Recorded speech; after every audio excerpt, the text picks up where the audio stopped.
Hey there, I'm Joe Weems. Before we get into the video, I want to remind you about ng-conf 2023 happening in Salt Lake City, Utah on June 14th and 15th. Head over to ng-conf.org to check out the speakers, check out the talks, and to get your ticket before they all sell out. We'll see you there.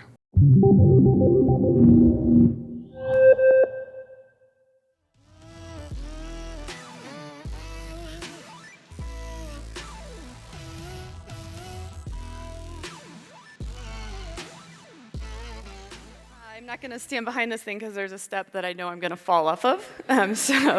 My name is Lara Newsom. I'm a software engineering technical leader on the customer experience team at Cisco.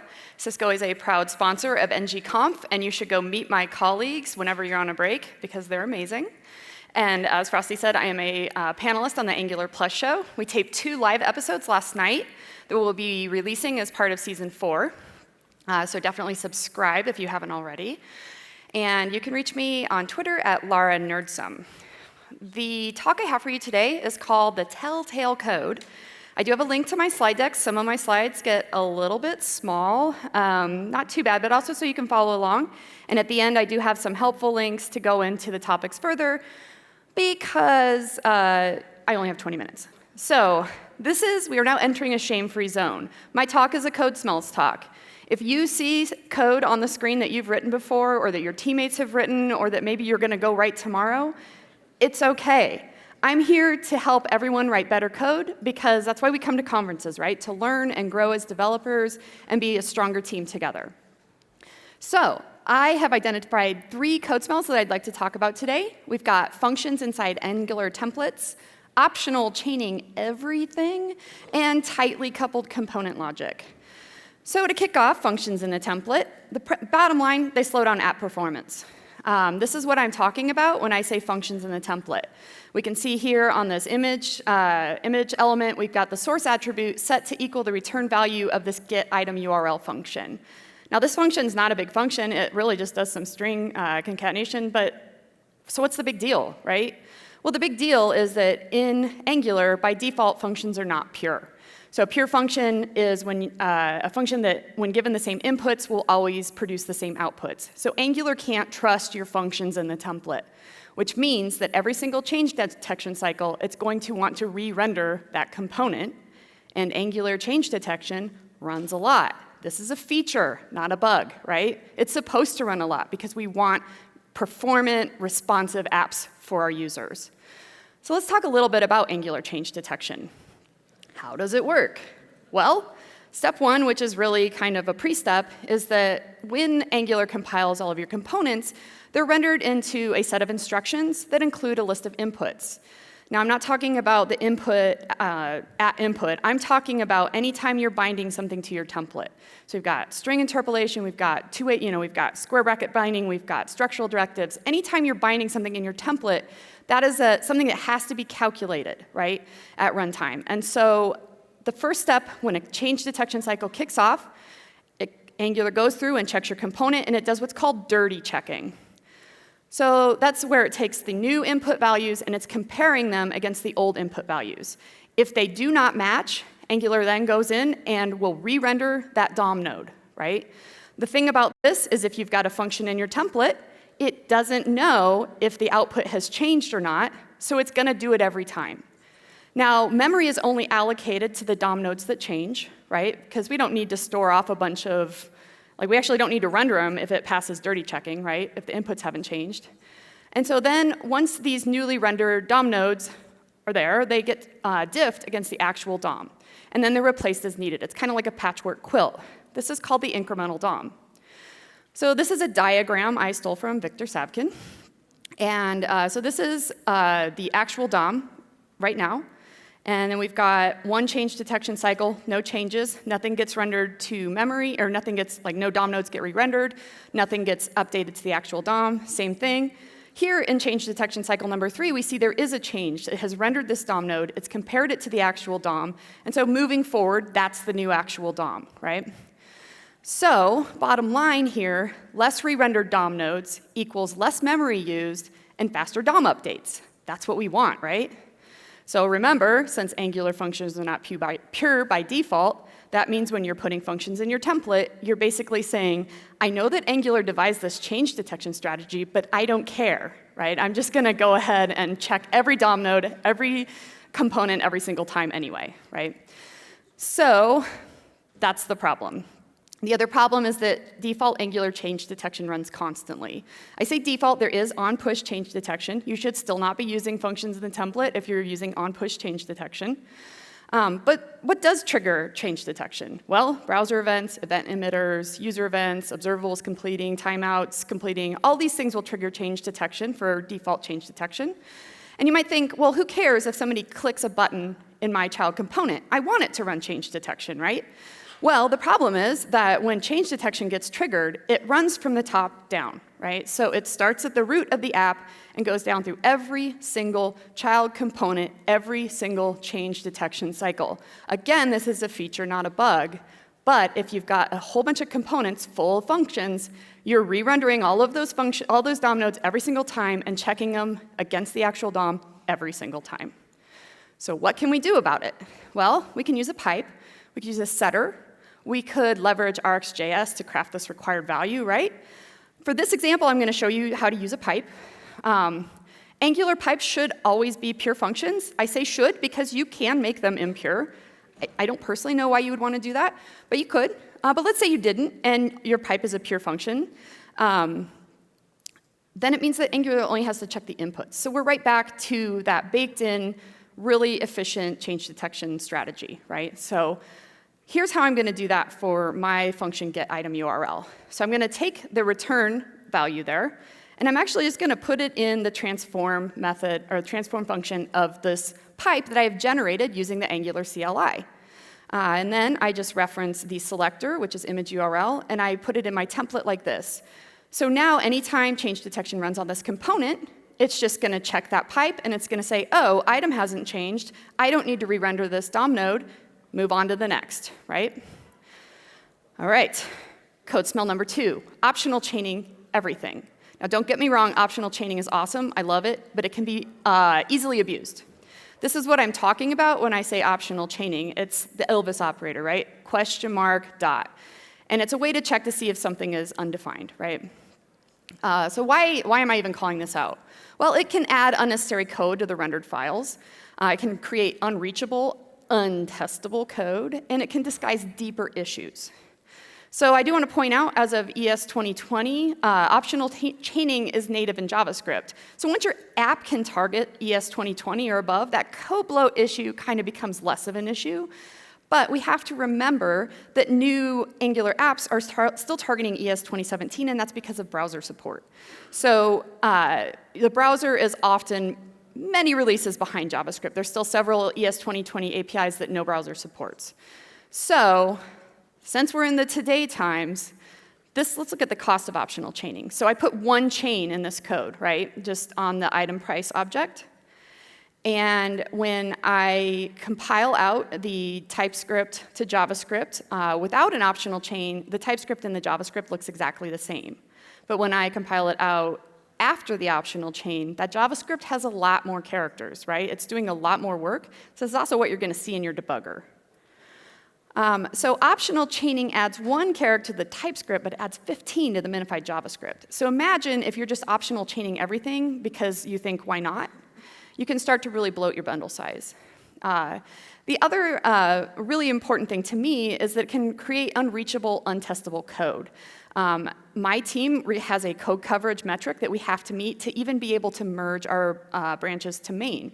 So if I create a bunch of code I literally cannot test, I will never hit those metrics, and I will never merge my branch.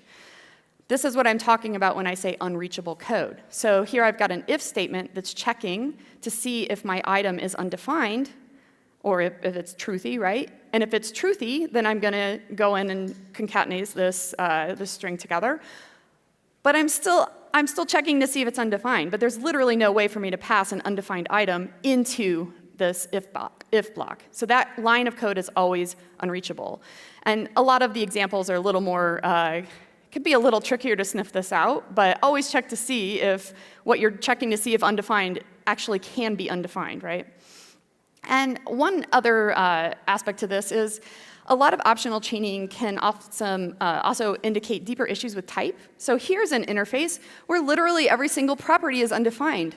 I call BS, right? Like, there's no way I don't need at least one property on this, right? And so then that makes me question, do I trust my API if it's giving me an object that has every single property undefined?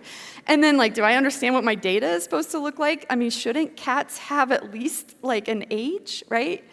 And why am I using TypeScript at all if I'm just going to put everything as optional? Because I don't know if you've ever tried to put something like that into strict mode. It's a nightmare.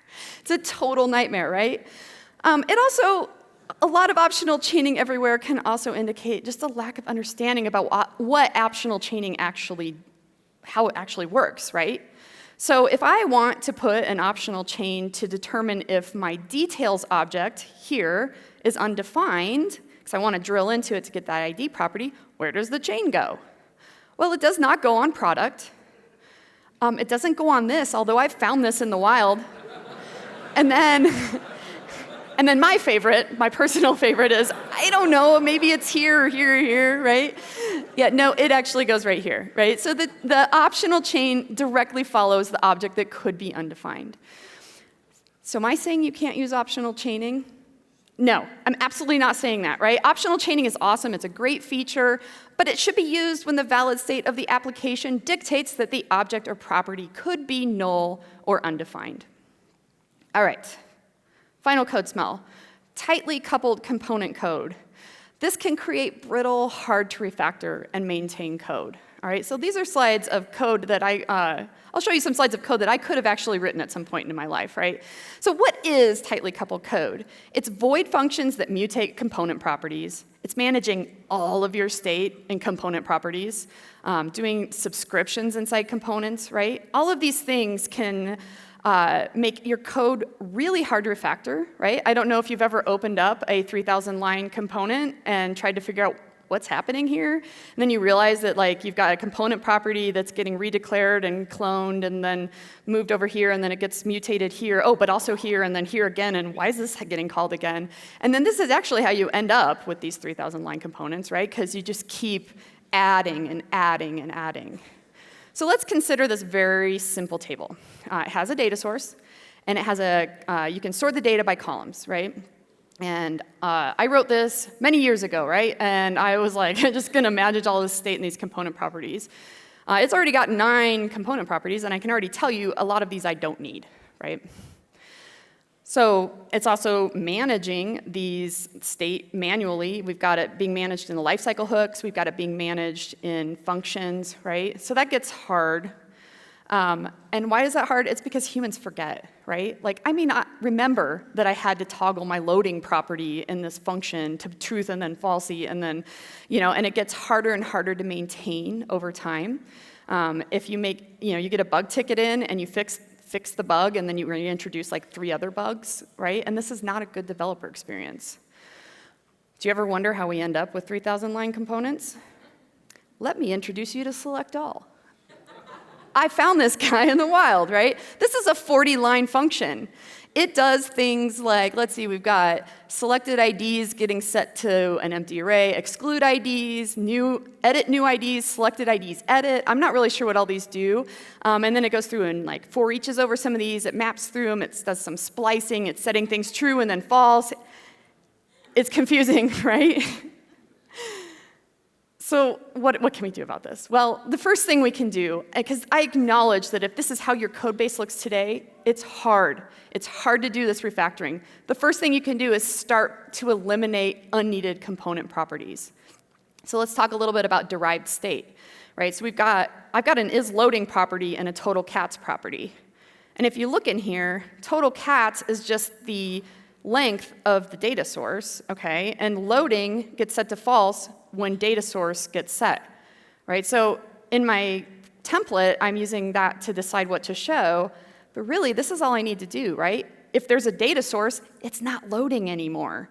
And if I'm gonna take the length of the data source, that's the total cats, right? So I don't need to declare those properties because they're already there for me.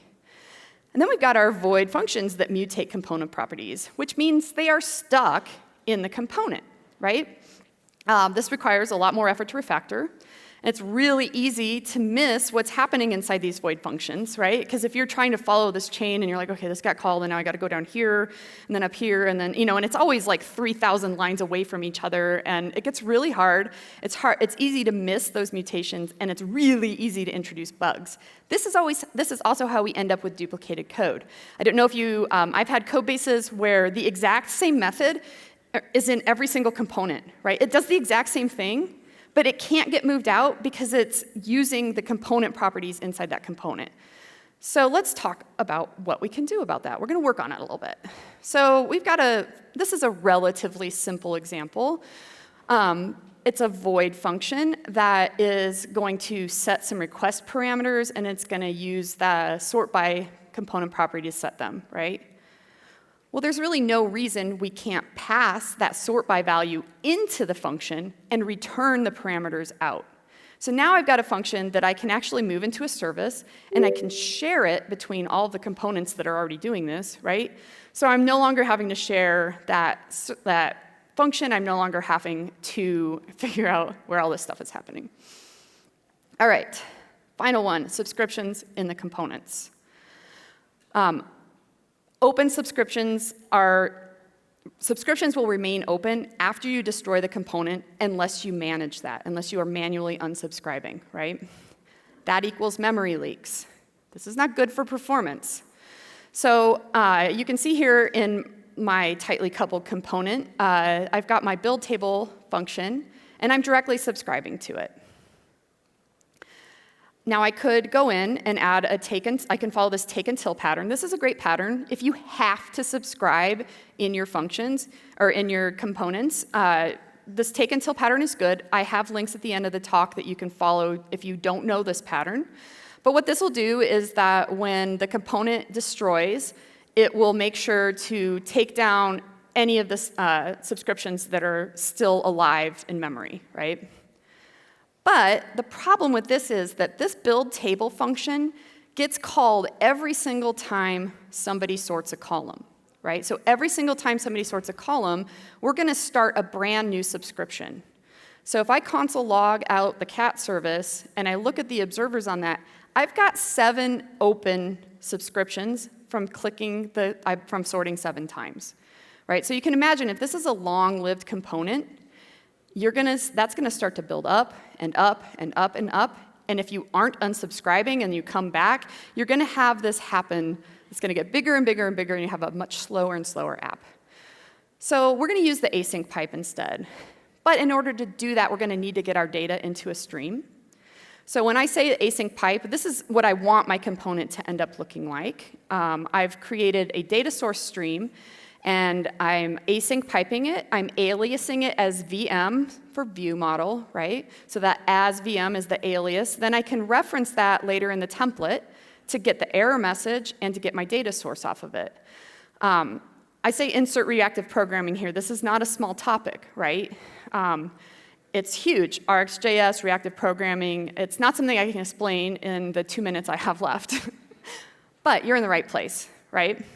We've got a lot of sessions coming up. We've got some today, we've got some tomorrow, we've got one Friday, right, that all talk about RxJS, state management, or NGRX, right? So these are all really great topics. If this is a problem you're suffering from, be sure to hit these sessions. I will show you how I handled my problem, right? So I decided to move my sort by property into a stream. I chose to use a behavior subject because a behavior subject will have an initial value, and I wanted it to have an initial value. Now, this is showing it that it's in the component property, or in the component itself. I would normally pull this out into its own service. I wouldn't want this in my component. But for the sake of time, here it is. So now, when I want to push a new sort value to the table, when I want to change the table, I can call next on that subject, right? I know this is a void function, but it's doing work. It's pushing value into a stream. So I'm not saying all void functions are bad. It's just the ones that mutate all your component properties that drive me crazy. So once I have a stream of sorting, once I have a stream of like what the sort is, I'm going to take advantage of the switch map operator, which will allow me to it allows me to, if I send in a new sort, I don't really care about the old sort, so I just switch to that new one. And that switch map operator is going to now manage that get cats by user ID function for me. It's going to manage subscribing and unsubscribing to that. So I'm no longer going to have all these open subscriptions. And also, then I subscribe to it using the async pipe in the template. The async pipe handles subscribing and unsubscribing for you. It also sets your component up when you're ready for on-push change detection. That is a whole other topic. And then you can see here, I can also craft my own, the value that I want for my view model. Right? So I want a data source, and I want error messages. That's all my template really wants. So I can actually have my stream produce that for me. So now my code in my component is a lot smaller. These are the relevant links. Read really fast. OK, did you get it? All right. Cool. So if you really want to read those links, which I highly recommend, go ahead and capture this URL, and they will have direct links to those for you. I hope you have a great rest of your conference here today, and I'm going to go leave and pass out from anxiety. So.